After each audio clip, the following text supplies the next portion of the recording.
So, right, but that's a big one. So how did that show up for you? How did what? My not feeling you enough. What was one way it showed up for you? Oh, gee. I mean, I think going back the first way in even the personal conversation of not being enough was not knowing who my dad was. And when I became aware that, you know, my other siblings knew who their parent was, their father was, and I didn't know, so I was automatically the odd one out. So I'm not enough, right? So how could I then work to gain attention in some way? Because there was always something different, quote unquote, about me, whether I looked different or I was the quote unquote fatherless one or whatever. It showed up uniquely in that way, you know. So that's the first thing that came to mind. Okay.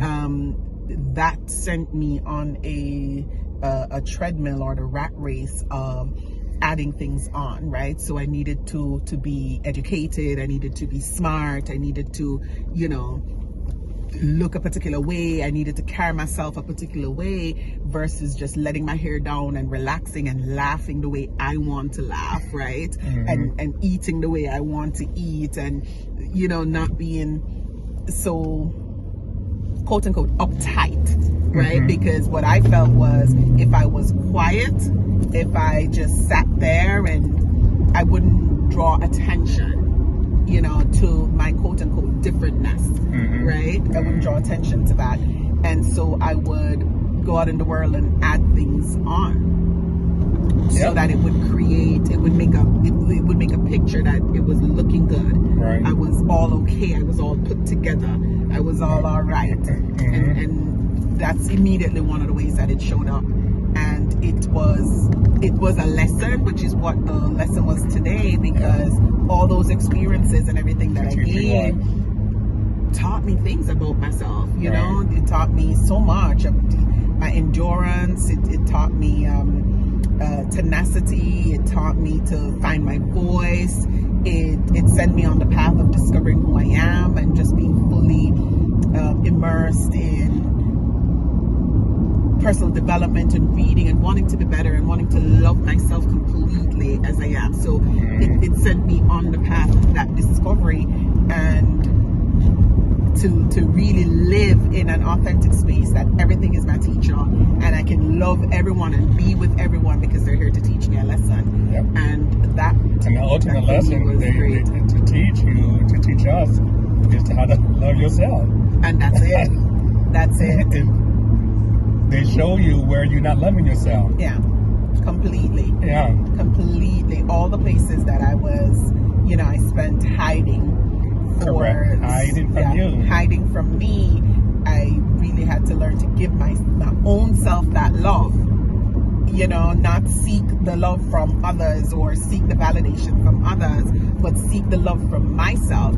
And when I began doing that, I began finding the joy of just who I am and finding the joy of the things that I like to do, you know, and how I want to show up in the world.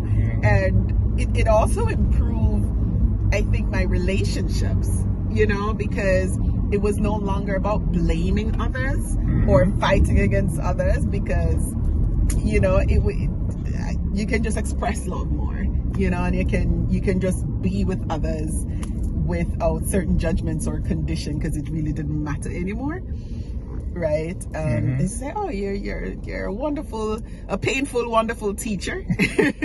You're a painful, wonderful teacher, but I can appreciate that. But I'm definitely finding more joy in relaxing, man. Just relaxing.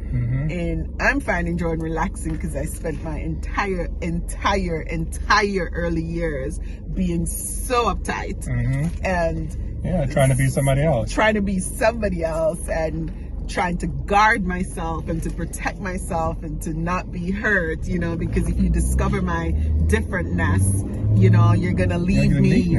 Yeah, my uniqueness. What makes you unique? Yeah, if you discover that, you're gonna leave me, there's gonna be hurt, there's going to be pain, you know. And now I'm enjoying the years of really relaxing and showing who I am. And you know what? You get to decide. You sure you don't want to be a part of it, you don't have to be a part of it. You know, that's okay. It doesn't. There's no love loss or anything. It's just all a beautiful space. So yeah. All right. So what can you do? What can you do to support or to help yourself in not allowing the world to